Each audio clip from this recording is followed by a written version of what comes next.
Honourable Speaker, sir, on behalf of my party, the All India Trinamool Congress, I rise to speak on the additional demand for grants 22-23. I begin by quoting the author Jonathan Swift. As the vilest writer has his readers, so the greatest liar has his believers. And it often happens that if a lie be believed for only 1 hour, it has done its work. Falsehood flies and truth comes limping after it. This government has us believe every February that this country's economy is going great guns. We are the fastest growing, most efficient global player. Everyone is getting employment. We're getting gas cylinders. We're getting electricity. We're getting pakka houses. This falsehood flies for about 8 to 10 months, and then the truth comes limping after it. And now we are in December, and the government says it needs another 3.26 lakh crores of additional funds over and above the budget estimate. The government and the ruling party coined the term Pappu. You use it to denigrate, to signify extreme incompetence. Let me use the next few minutes to point out what the data, the statistics tell us as to who the actual Pappu really is. NSO numbers were out yesterday. Industrial output has shrunk by 4% in October to a 26-month low. The manufacturing sector contracted 5.6%. Manufacturing is still the biggest generator of jobs.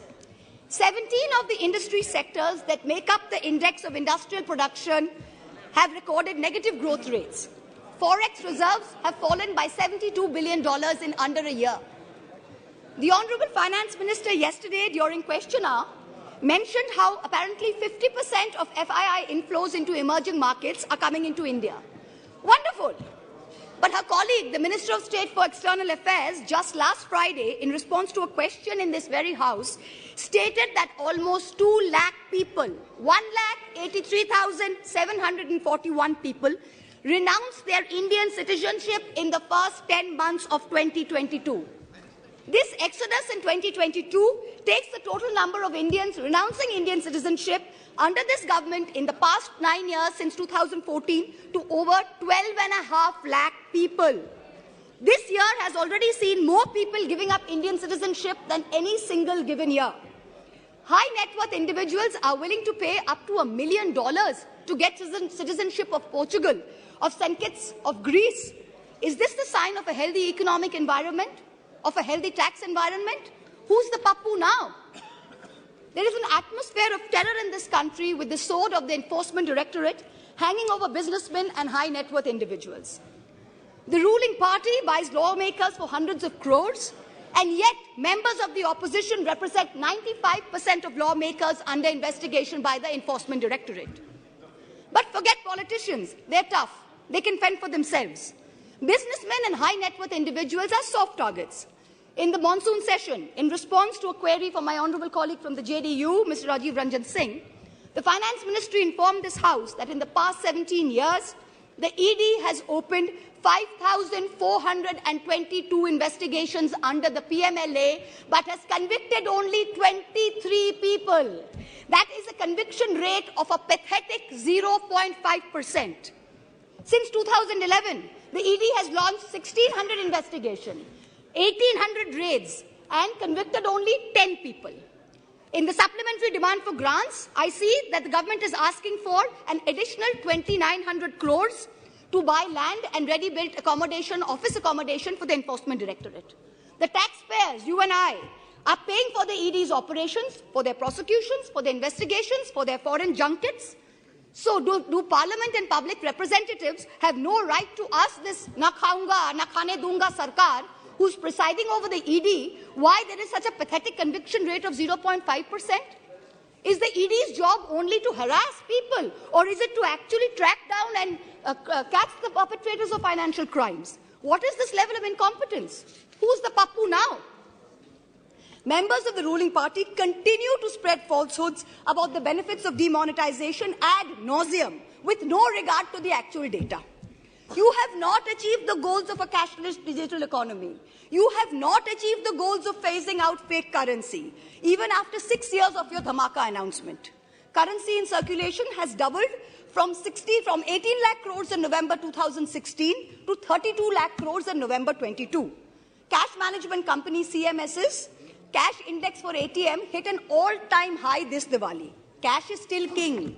Demonetization did not achieve any of the 3 targets. Who's the Pappu now? I've been reviewing the demand for additional grants, and there are various items in it that are shocking.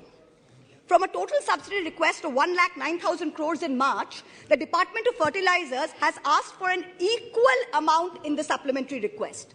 Just urea alone is accounting for 86,000 crores. Phosphorus and potassium are controlled because they are nutrient-based subsidies. What is this government doing to stem the overuse of urea, which is killing the soil, killing productivity, and killing our health? What the soil needs is balanced use of fertilizers. Bengal has been promoting a balanced fertilizer blend of major fertilizers. And now we are suffering because the centre is starving us of the most popular mix of NPK, which is the basal application for potato. During November 22, Bengal asked for a certain amount, and only 33% of our demand for balanced fertilizers was met by the centre. Most of the urea-based subsidy is going to GAIL, because GAIL supplies the maximum gas to the fertilizer sector. When are we going to see the much-promised reform and competition in this natural gas sector? When are we going to see the promised transmission system operator, the unbundling of GAIL? Is the government hiding and protecting GAIL under the garb of providing urea subsidies to people? Nearly 2,000 crores supplementary demand is for large industry, whereas only 233 crores is for the MSME sector. But the MSME sector accounts for 90% of jobs in the industrial sector. These are very distorted priorities. About 45,000 crores demand is for Manrega and other rural employment schemes. This is far too little, far too late. The rural sector accounts for nearly 2/3 of employment in this country. Field reports suggest that only a very small fraction of rural households are getting Manrega jobs. That too not more than 30 to 40 days instead of the assured 100 days. That too, there's a 3 to 4 week lag in wage payment simply because there is inadequate allocation of funds. There is also no supplementary demand for subsidized food delivery under PDS. There's an overall anti-poor bias in the supplementary demand for grants. BSNL is being provided, this is very interesting, BSNL is being provided a viability gap funding of 18,000 crores for rural wireline operations. Prima facie, I don't have a problem with this.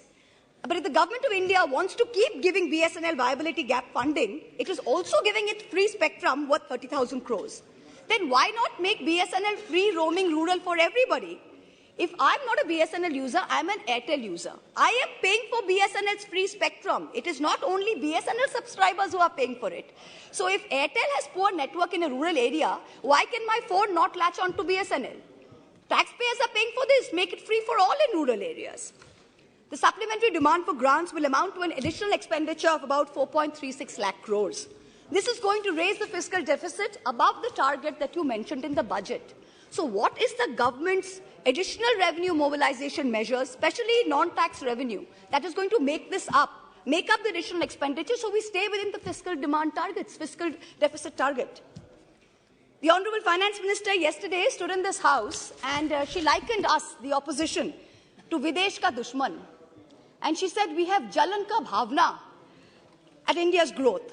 I stand here today to tell the Honourable Minister, wherever she may be, to tell this government, to tell this ruling party, that all of us here have given up our lives, our youth, our jibon, our jobon, as it were, to dedicate ourselves to the service of this great land, to the service of its people.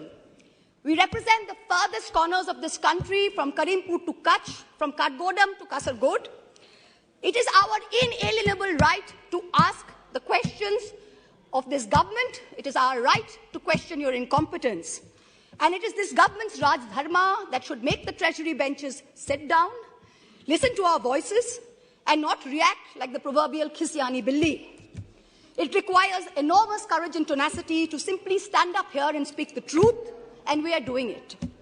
In contrast, the ruling party is moving from one incendiary issue to another, from the division of Bengal into North and South, to the Citizenship Amendment Bill, to releasing convicted lifetime murderers and rapists just before an election, to openly trying to challenge the judiciary into submission.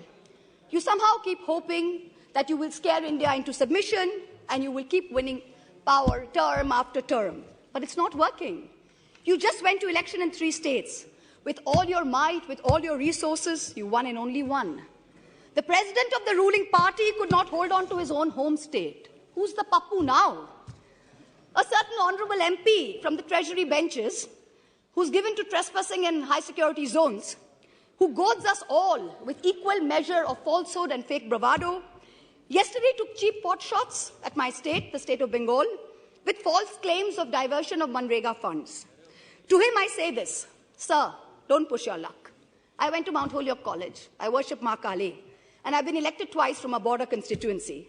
In your lingo, I say to you, and this is not unparliamentary, don't take panga. A certain Jari Booty Baba says publicly he likes women in saris, shalwars, and also nothing at all. In the presence of the wife of a deputy chief minister of the ruling party, hand on heart, ask yourselves, had any opposition leader said anything remotely similar, you would have been baying for their blood. The ruling party does not denounce it. There is no outrage. A convicted murderer and rapist is publicly giving sermons while out on parole, and leaders of the ruling party are listening to it. You do not have the moral clarity to call out right from wrong. Who's the Pappu now? People tell me to keep quiet, to make peace in the name of soft Hindutva. I am Hindu, but I refuse to play soft anything. What this country needs is an elected government which plays hard morality, hard legality, and hard economics. No soft anything. I urge this government and the finance minister to take control of the economy, and I urge the people of India to take control over who they give the reins of this country to. सवाल ये नहीं है कि बस्तियां किसने जलाई, सवाल यही है कि पागल के हाथ में माचिस किसने दी. This is a question that India needs to answer. Thank you very much. Jai Hind.